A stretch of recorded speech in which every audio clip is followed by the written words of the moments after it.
Everyone has a story. It may not be glamorous or filled with adventure, but it's theirs. Welcome to Lifting with Larry, the podcast that features the unique stories of everyday passengers from the world of rideshare. Welcome to the Lifting with Larry podcast. This is a podcast where I sit down and talk with some of the people that I've met while doing rideshare for Lyft and Uber.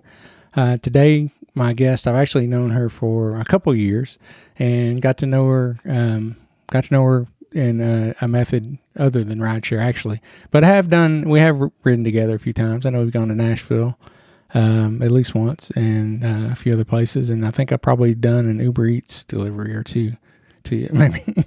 So anyway, Zoe, welcome to the podcast. Thank you so much for being here and for talking about your story.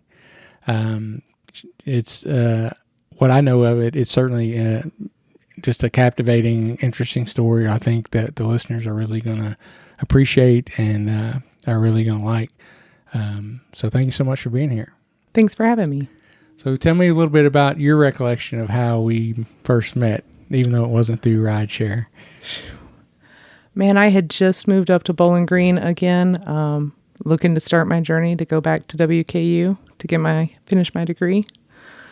You introduced me to some fun people around here playing a little game they think might be dead, but isn't. A little game. You might have heard of it. You might have heard of it, yeah. So yeah, Pokemon Go is how we first met. It's hard to believe it's been 2 years already. I mean, it was 2, right? Yeah. Yeah, 2. It's been 2. Yeah, crazy. Very crazy. So Zoe, tell us a little bit about your background, where you were born, what was your childhood like? Just a little bit of background, I guess, on you. Well, I was actually born overseas. My mother was in the military, so I was born in Germany. And then we spent a lot of my childhood traveling, getting around. What part of Germany? Munich. Yeah. I wasn't there very long. Okay, I was going to say, do you have many memories? None. 3 months. Oh, okay, yeah. No. Yeah. Probably not. Yeah, not at all. Okay, born in Munich. And you traveled around a lot of military bases. We started out in California and then moved up to Washington and Idaho.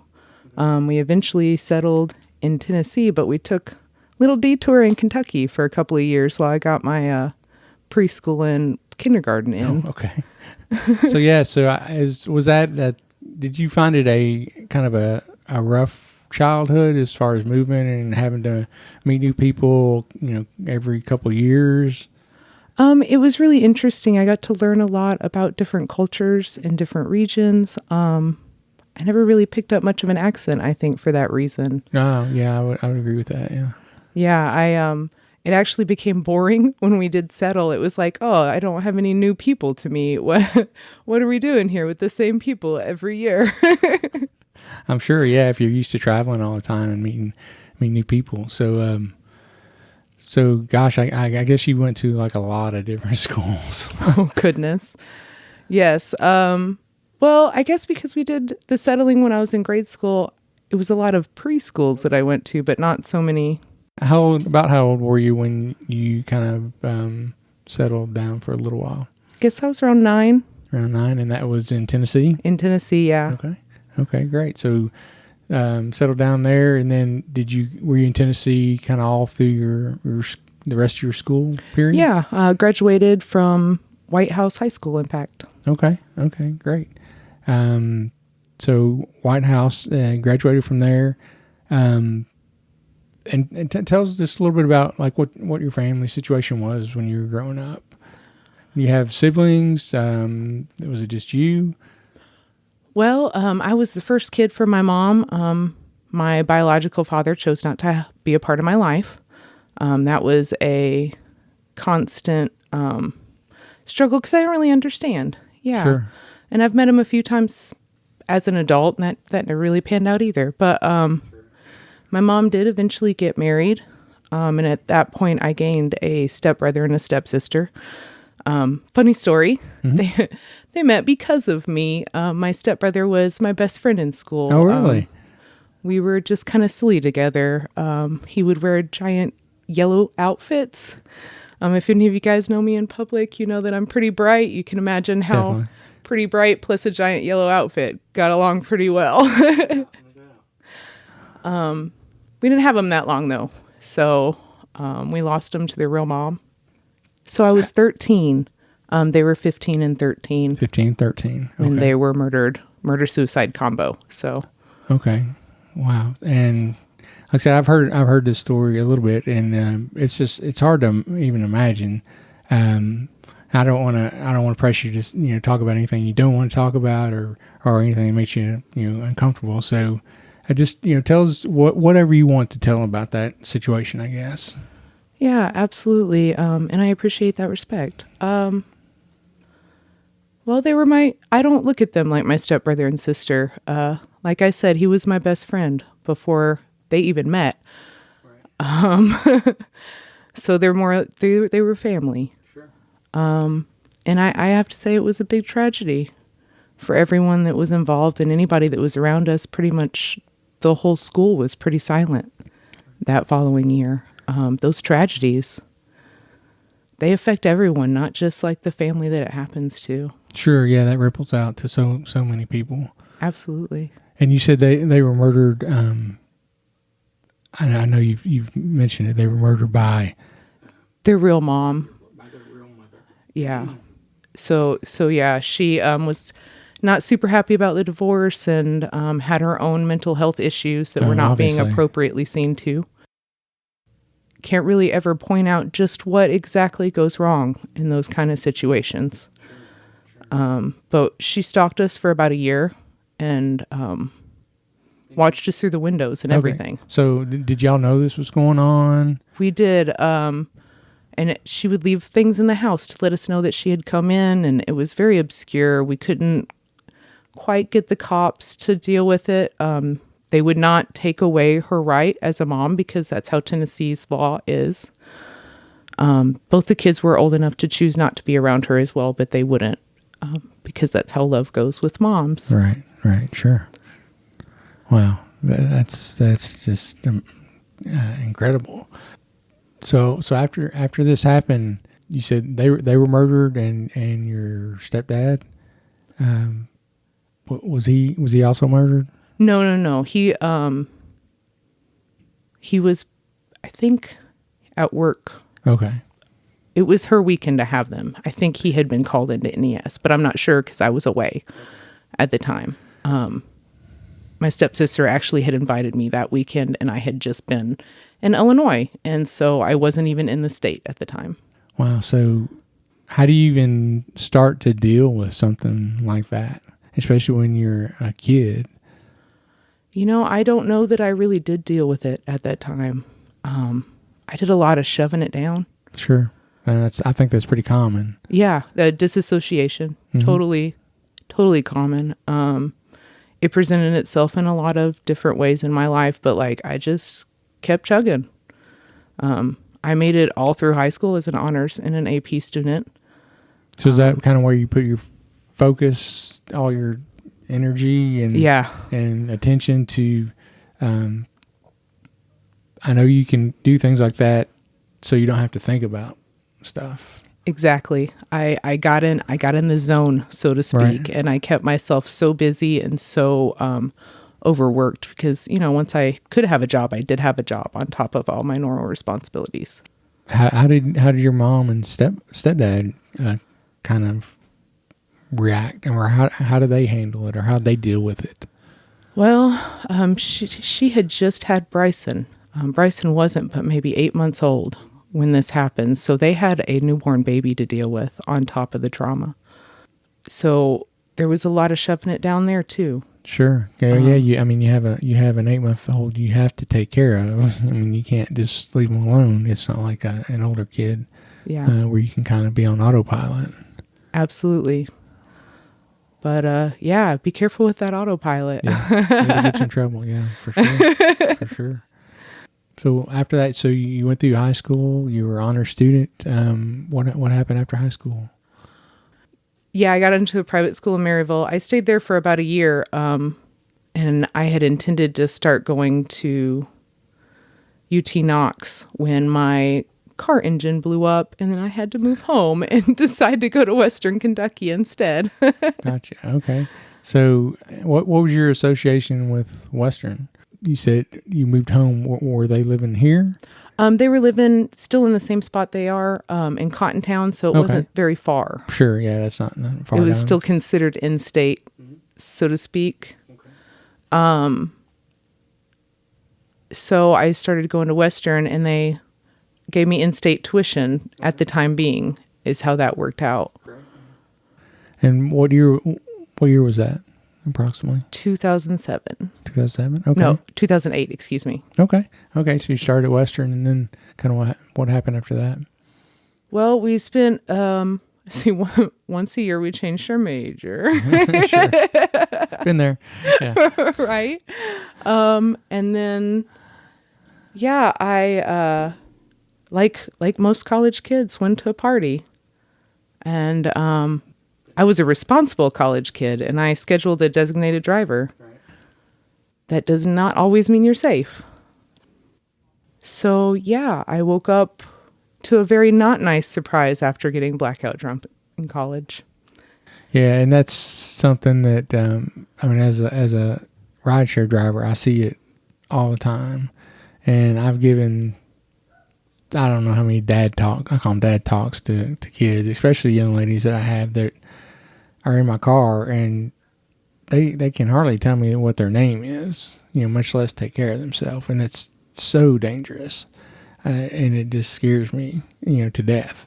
And I'm always glad that I got them as a passenger because I know I'm going to get them home safe. But I warn them, there's drivers out there that would take advantage of this. They just will. And it's just, it's just dangerous. So dangerous. And oftentimes it's who you think is safe. Exactly. Yeah. It's who you think you know. Sure. Yeah, a lot of times it is. I think a large majority of the time it's somebody that you know. It's not necessarily a stranger, especially like in college. So yeah, after you've gone through this horrible tragedy with your family, and then you get to college and you go through this other horrible tragedy, did you handle that the same way you feel like you handled? Not at all. I think it was kind of the beginning. I don't want to say the beginning of the end because I'm not at my end yet. In fact, I think I'm rising again at this point. But it was definitely at that point that I stopped functioning as well. Stopped making great decisions. I locked myself up for a few months, actually in the dormitory. Eventually, another student had found me and called my mother so that I would go to a mental health facility. Right. Because I had gotten I didn't go to classes. I stopped going to work. I just kept deteriorating. I'll forever be grateful to that person. I don't know that I'll ever see her again. But she did make that extra step that was probably really hard to call someone's mom and be like, hey, this is pretty serious. Took a lot of courage, and I'm very grateful. At the time, I wasn't so grateful. But I am grateful for that act because it took so much more than I realized at the time. Did your mom know what had happened? She got debriefed right about then. She didn't. The girl who had been checking on me did know.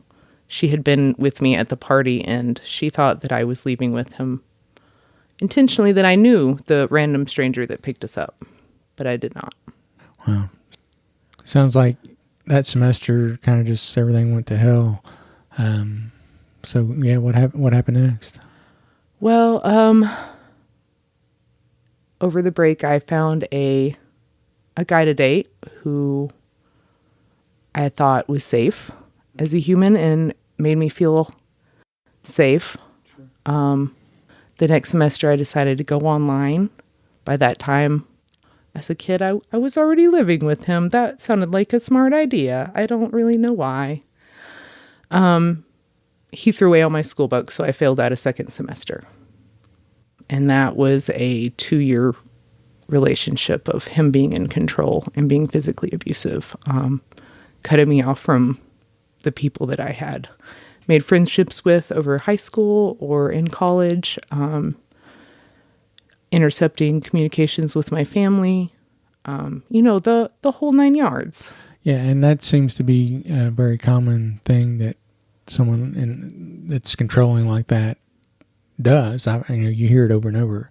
Yeah. So, anybody who's in a relationship, if you have somebody that's doing that kind of stuff, that's doesn't want you to see your friends or family or have contact with them, and starts cutting you off from those people and other people in your life, you need to run. You need to just get away, because that's not normal and that's not good. It's a total red flag, and it happened so slowly, and then all of a sudden it was there, and I didn't know what to do. Between already had experiencing so much trauma and unsafe environment, it didn't feel safer outside than it did in. Right. So because I did not attend, even though I was trying to attend the mental health issues, because I was still having these issues and not dealing with these loss emotions, I was carrying them with me into a relationship where I chose the same kind of environment. Right. And I think that's a common pattern too, that you see. People that have been in bad relationships will end up in other bad situations. Unfortunately, I think it's kind of human nature. Well, it feels normal. Right. That's what you think know. it's normal. Yeah. You think that that's what normal is. And, I thought it was normal for a long time in my life. And it took a complete stranger. This is a total other event. Took a complete stranger almost killing me to realize that abuse plus love, they're not in the same realm. So how'd you end up getting out of that relationship? Eventually, I think I got my mom to come pick up me and all my things, is how that went down. I think that actually happened a few times before I finally was able to permanently walk away from that person. Right. And again, I think that's something that you see pretty common, that it's hard for somebody to get out, and they'll leave but come back, and leave and come back. And so yeah, I think that's a pattern that you see a lot of times in that kind of situation. But finally you'd had enough and you got away. And it sounds like your mom was there for you again. Absolutely. Well, we have to make a choice for ourselves, and that means understanding what we're doing, because we're also choosing the other thing, right? Exactly. Yeah. You're choosing one way or the other. Yeah. Absolutely. Okay. So you got out of that, and then where'd your life kind of lead you to next? Well, we got our cosmetology degree, and I eventually got my license, and I worked down in Chattanooga until my body betrayed me, and I got a ganglion cyst in just the wrong position, forcing me to make yet another life career change, which set me back up to Western. So that led you back to Bowling Green? Yeah, after not being able to do hair, I had a really nice job in Chattanooga that I really enjoyed, but my left hand literally would lock up. Right. So I had to come home and have surgery because I couldn't take care of myself while I had this surgery on my wrist. And I actually lost feeling to my hand entirely for several months from the surgery. So approximately what year was that when you came back? 2015 maybe? Yeah, when I came back from Chattanooga. Is that when you came up here? No, I took a long trip to Colorado because I was trying to relocate up to Colorado for a little while. Yeah. Then I came back to Western. Okay. So I went out to Colorado for a while. So I'm trying to remember, I think when we first met each other, I think was, I guess, on one of the Pokemon Go groups. Nashville group, maybe? Yeah, in the Nashville group. We met at a Sliff Road. Okay. Yeah, Sliff Road. Meeting, yeah. So was that when you were living in Nashville at that time? I was at that time, okay. Yeah. So when you left, I guess, Chattanooga, did you end up in Nashville?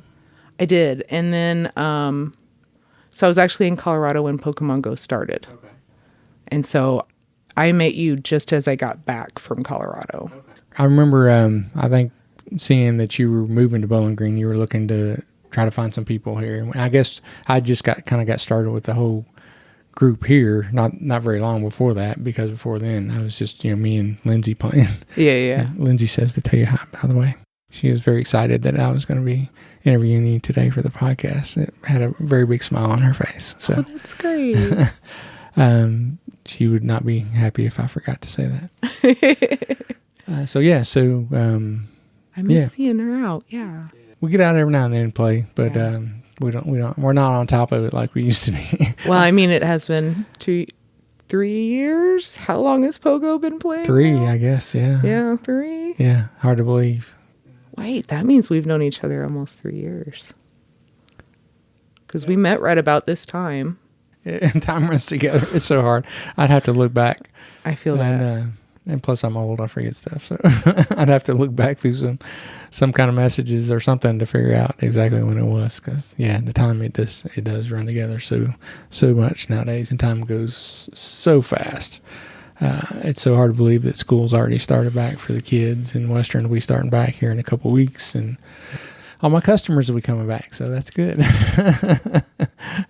It does get a little slow in the summertime for sure. Absolutely. For sure.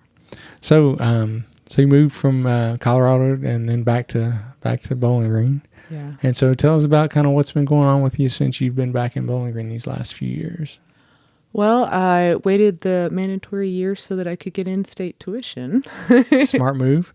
Smart move. Can't blame you on that. That saves just a ton of money. Just a ton of money. And then I've been slowly coming out of the agoraphobia that I had kind of built up after several traumas and that very abusive relationship. So I've been slowly coming out more. I was playing Pokemon Go to utilize the social their aspect. socializations. Yeah. Because I think people who don't know much about it don't realize how social, especially in the beginning, the first year or two, it was. Yeah. But even now, if you go out on Community Day, it may be different people, but I know I was driving, I guess, Saturday or Sunday, whenever the last Community Day was last week, and I didn't even realize it. And then I saw 100 people walking around downtown. I'm like, oh, it must be Community Day again. Right. And I don't know about it. Yeah, it is. It has just a tremendous social aspect to the game, which is great. I met a ton of people. I never would have met you, probably, unless I had you as a pastor. And a lot of people that we met, met some really, what I consider really good people. And the nice part about it is, not only does it give you a chance to interface with humans, but it gives you something to fiddle with while you have anxiety so that you can still communicate. Right, yeah, you don't have to be looking them. You don't have to look at them. Yeah, you can look at your game. And for whatever reason, that's that bridge that I needed to get back out there. Now I'm involved in a local church. I participate in a local yoga studio. I'm going back to school, which my first semester might have been real rough, but we're going back this fall and it's going to be better. It will be better, for sure. For sure. You just got to stay with it, right? Absolutely. There's no giving up on this train anymore. It sounds like you're working your way through, this trauma, this tremendous amount of trauma that you've had in your life. A lot more than most people will deal with in a lifetime, for sure. But I know I've seen you go through different stages since the time that I've known you, and there's certainly been ups and downs, but I think definitely more ups than downs. And it's been cool to watch as you were hanging out with us, playing the game or just out grabbing something to eat or stuff like that, to see you get back out there and working on that kind of stuff. I really appreciate it. There's definitely an ebb and a flow. There's definitely a time that you need to rest. It's a challenge. Mental health recuperation is not for the faint of heart. Not for the weak. But it's great that you're on a path, and like you said, you're headed back up. Oh yeah, I am, because I'm past the point of giving up. I think I did that giving up and it was pretty boring for a couple of years. Yeah. So and I think we weren't going to let you do that again. yeah, there's no point in doing that. No, we'll come bust down the door and drag you out if we have to. So yeah, that's not going to work. What would you consider kind of your interests or your passions in life? Well, I love art. More than anything, I love to create. It started out as an art therapy when I was younger, when I thought I was addressing these issues. But it's now grown into everything that I do. When I get up in the morning and I get dressed, I want my clothes to reflect that artist statement, even if it's a relaxed version of it. I want it in everything that I do. Even my house is cluttered and artistic. Cluttered with art, actually. Like, it's the walls, not necessarily the surfaces. Very cool. Very cool. So anything else? I knew that about you. That's very evident. It doesn't take long to be around you to figure that out. That art is this, certainly a passion of yours.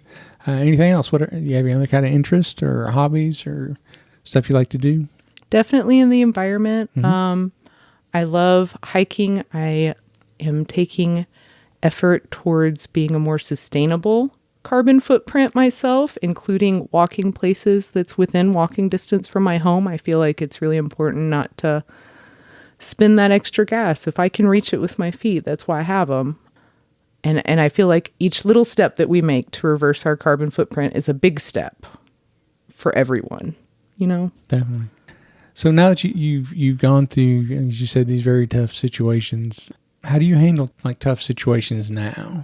I know you had that point in your life where you kind of stuffed everything down, and then you also had that point where you kind of you're kind of like just kind of withdrew and just kind of give up on stuff.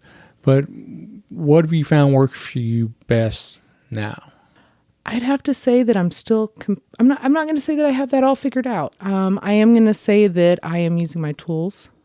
I'm going to say that I have an emergency phone app called Ep5, and it has a wonderful meditation set, so that when I get triggered or upset at school, I can just go chill out for a minute and watch my breathing, which is really very important. Because everything can get carried away with the breath. You may not realize it when you start to feel tense. Suddenly you have shallow breathing. That actually feeds your anxiety. That's not helping you. In addition, I call someone. If something bad happens, I call and I talk to someone, and it's okay. I have to tell myself it's okay to feel upset about that. But it is okay to be upset about whatever it is that occurred. You know, your car breaks down and it's not moving anymore. You're supposed to be a little upset. It's an acceptable response to be upset about your car. Sure. And I think a lot of the stuffing it down came from not believing that it was okay to have an emotional response when it is. Definitely. I mean, we're just human, and we're going to have emotions, whether we like it or not. It's just how you handle that and how extreme, I guess, you get with some of the stuff. We all get upset, and we all are up and down about things that happen to us in our life, for sure. What advice would you give to someone that's going through a trauma in their life? Go to your community. If you don't have one, find one. There are places all over the countryside to find your community. There are free therapies. There are churches that are non-religious. There are churches that are religious. Find a video game, whatever it takes. So much of our healing happens internally, but that support system is what helps you move forward. It's what helps remind you that there's a reason you're going somewhere, right? Very much. And nowadays, I mean, you can find community online. I mean, there's tons of ways to reach out and become a part of a group online and find people who can just relate to what you're going through. Absolutely. Using your voice is the most important part. Just being able to communicate with someone. They can be in Europe. It doesn't matter as long as you're talking with someone and conversing with someone about those very important life things that we all face. Exactly. So you're in school now. What if you could look out and what do you hope your future holds? I mean, I know we none of us have a crystal ball. We can't tell what's going to happen. But if you could kind of paint out what your future looked like, kind of what would that be? Well, for one, I'd like to move back to a region where I can breathe easily. So somewhere out west. Aside from that, I want to make an impact on our environment. I want to fight for our earth And I want to use my art as my voice for that as well, not just my career in arborism. What do you think is one of the most important things that you've learned in life? We're not alone. Very true. Speaking of, just as you say that, Hi, I cat. get a cat jumping up on my table. Tibble, I was trying real hard to keep you off that. Funny. Yeah, is that we're just not alone. If you No know matter- anything, yeah. but no matter what, if you know anything about statistics, if you are that one statistic, you're not an outlier. There's so many billions of humans. Statistically speaking, there's at least another 1,000 going through that exact situation. So not only are we not alone in a spiritual or a religious sense, but we're not alone just in the facts. Statistically speaking, someone else is going through what you're going through. Find them. Talk to them. That's how we work it out together. Exactly. And even when you feel like you're alone, I mean, you never are. Like I said, there's people out there who have dealt with the similar situation. And even if they haven't gone through that same situation, there's people out there who want to help you. Whether it's just being there. They might not be able to fix anything, but they can just be there. Absolutely. I got to say, some of the biggest helps for me is just to have a listening ear when something happens, because me telling someone else about it helps me filter it and figure out what's really going on. Why is this really upsetting me? It's hard to just know that. It's easier to have a filter to run it through. Yeah. Definitely. If you could sit down and talk with 3 people from either, the past or present, who would those 3 people be? My grandpa Bob, Jason, and Chastity. Definitely. Okay. And that's your brother and sister. Yeah. Definitely. Yeah. Before we wrap things up, I just want to always give my guests a chance. Is there anything else that you'd like to talk about or like to share with the audience before we wrap things up? Hugs are the best medicine. I've got to say, when I started to make the choice to allow the people in my life to give me a hug, because that was something that was real scary with the trauma that I had been through. But when I started allowing that amount of comfort, that's when the big changes started happening. That's when I started getting some real courage. And boy, it took a lot of courage just to allow those hugs. But I'm telling you, those hugs, they're medicine. Compression therapy, that's a thing. No doubt. I wholeheartedly agree with you. Zoe, I just want to say thank you so much for being my guest today. Thank you for sharing your story. As I said, I know I've heard it before, and I know it's not easy to talk about or easy to go through, but I know you've also talked about you think it's important sometimes to share your story, and I really appreciate you doing that today with us. Absolutely. I'm so glad to. I don't want anyone out there to feel like they're alone. Amen to that. Thank you. Thank you. It's time for the interesting story of the week. This episode's interesting story of the week is a ride that happened to me a little over a year ago. It was funny. I drove up and pulled up, and 2 guys came running out to my car just as fast as they could and hopped in and like, go, go, go, go, go, go. And then I didn't know if I was a getaway car for a robbery or what was going on. So I'm like, hey, what's up? And they're like, we got to get to the liquor store before it closes. So I start taking off, and I look at my clock in my car, and it's 3 minutes till.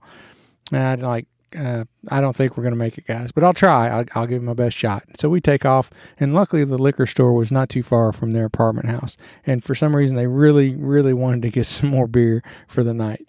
So we take off, and we're heading down, and we come around the corner, and it's kind of a straight shot from there to the liquor store over some railroad tracks. And I can kind of tell that the light, I can see it's red our direction, but I can see the orange glow from the side. So I know it's getting ready to turn, so we're going to hit the lights just right. So I take off and speed up a little bit, and may or may not have exceeded the speed limit. I'm not going to say. And so we hit those railroad tracks and come into the parking lot of the liquor store. And I kind of come in to the side where like the passenger door is right in front of the door for the liquor store. And right as I whip it in there, the owner of the liquor store comes walking out. And he's like, "Boys, you just made it. You just made it." and the passengers are like, "Oh yeah, we got the best Uber driver ever, man. He got us here in time." And it was just a really funny ride. I actually have a video of it from my dash cam that I used to have on my YouTube channel before Uber made us take all of our videos down that show passengers. They actually started deactivating drivers who post videos of their passengers, even if the passengers agree that it's okay. So I had to take those down. But if you're interested and would like to see that video, I still have it. So you can email me at larry@liftingwithlarry.com. That's LYFTING. Larry@liftingwithlarry.com to shoot me an email, and I'll send you a link to the video. I still have it uploaded. It's just hidden, and so I can send you a link. As we start to wrap up this episode, I want to thank Zoe again for being a guest on this podcast. Her story is just incredible, and I know it's not easy for her to tell, but she was willing to do that and share, and hopefully someone can find some comfort in the fact that she's come through that kind of tragedy and is still going strong. As always, I'd like to thank you for listening to this episode of Lifting with Larry. What's your story? If you would, just take a little time and go to iTunes or Stitcher or wherever it is you listen to this podcast and leave a rating and a review. The reviews are really how the podcasts get rated in the search engine. So if you leave a review, that would really help expose this show to some more listeners. Thank you so much for taking time to listen to this episode. As always, God bless and stay safe out there. Thank you for listening to Lifting with Larry. To subscribe to the podcast, check out other episodes, and keep up to date, head to liftingwithlarry.com.